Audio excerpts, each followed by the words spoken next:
You are getting ready to listen to the voice of Dr. Rhadi Ferguson, 2004 Olympian, four-time national judo champion, Brazilian jiu-jitsu black belt, author, speaker, and coach. Hey, what's going on, man? This is Dr. Rhadi Ferguson, and welcome to this edition of Coffee with Rhadi. This morning, I had the opportunity to finish my workout. Got up at 4 o'clock, did about a good 45 minutes. Did 30 minutes on the bike that I have in my room and on my elliptical in the garage. And while I was doing that, I go through my morning meditation and my things to do list. And I'm not gonna lie, I also scroll through some of my social media feed. Scroll through Instagram and Facebook. And I ran through a post of one of my friends that I knew at the Olympic Training Center. And she posted something that was really critical for your success and something that really resonated with me. She says, I think I've been sharing my dreams with the wrong people. I said, whew, Jesus. I think I've been sharing my dreams with the wrong people. I mean, when you get all the way down to it and you jump into the root of the text sometimes in the Bible, and you get to the two are better than one because they got good reward for their labor, or you get to the whole wherever two or more are gathered, or you get to the cliche where there is strength in numbers. You get to these points where you find out that it's not only just birds of a feather flock together, it's the people who are around you. That is who you are. You need to be around people who empower you. You need to be around people who speak life into you. You need to be around the people who encourage you. Now, your friends should also be like a wedding stone for you, where they keep you sharp, but it's not that they hurt you, but they do some things that are just uncomfortable at times and create some disruption and discomfort in your life to keep you sharp. So there are times when your friends have to urge you to execute, but they can't kill your dreams. See, it's very difficult for regular people to achieve greatness. It's very difficult for ordinary people to do the extraordinary, because the extraordinary is outside the norm. It is absolutely, by definition, abnormal.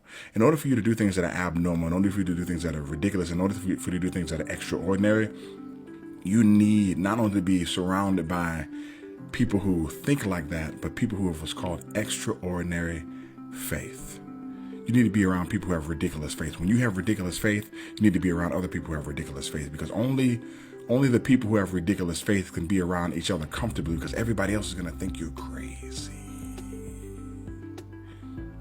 Trust me when I tell you, when you get ready to produce the multi-million-dollar business, when you want hit record after hit record year after year on iTunes, when you want to open up your ice cream shop, when you want to get the fresh fruit store, you want to make your own garden and sell your fruit and your vegetables. When you come up with these ideas, man, people are going to think you're ridiculous. I'm telling you, unless you're around the correct people, they're going to think you're ridiculous. When you sit down and say, I think I'm going to write a book, man, anybody in the world can sit down and write a book, upload the book in the right format on the KDP platform on Amazon, and be a published author. But who's going to do it? Who does it? Not many people does it. Not many people do it. I've done it several times, but why don't other people do it? Because people don't have others around them telling them you have a story to tell. People want to hear from you. You have life lessons to teach. You're intelligent. You are smart. You're a very learned individual. You have things that you learned in your life from the age of 10 to 20 or 20 to 30 or 30 to 40. So if you can go back and tell yourself that information, it would be life-changing. I tell people all the time, I say, well, what do you think about when you write? I mean, it's very easy. If you could tell yourself something yesterday that would help you today, what would it have been? Some people say stuff is basic as, oh man, I go back and tell myself what the lottery numbers were for today. And I drill down on that. I said, well, if you would tell yourself what the lottery numbers were, why is it that you're leaning on the lottery? Why are you betting on the lottery? When are you going to bet on yourself? Because the lottery is less of a guarantee than you are. Man, when you bet on yourself, man, you're guaranteed to win, even when you lose. So today, as you go through the day, as you go through the rest of the week, as a matter of fact, as you go through the next 72 hours, do the same thing that I tell my clients to do when they come to me. Take inventory of your friends, take inventory of your family, and take inventory of your circle. Take inventory of your friends, your family, and your circle.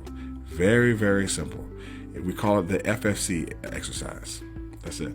FFC exercise. Have you done the FFC exercise yet? What are you talking about? Friends, family, and circle. Because you have to adjust your friends, your family, and your circle. You have to. Changing your mind is great. I mean, it's like putting on a new suit and then walking outside where people are throwing ketchup and mustard. You can change as many times as you want to. Every time you walk outside, you're going to end up blemished and you're going to end up dirty until you change which way you walk outside. Instead of walking out the front door, you might have to go out the back door. You might have to go out the side door. You might have to go out the window. Or you may have to wait, make an announcement to the people in the front. Hey, I don't want you all in my yard anymore. You all have to go. And they leave, and then you can walk outside, and then you can walk outside and do the things that you need to do without being blemished, rented, or torn. Do the FFC exercise.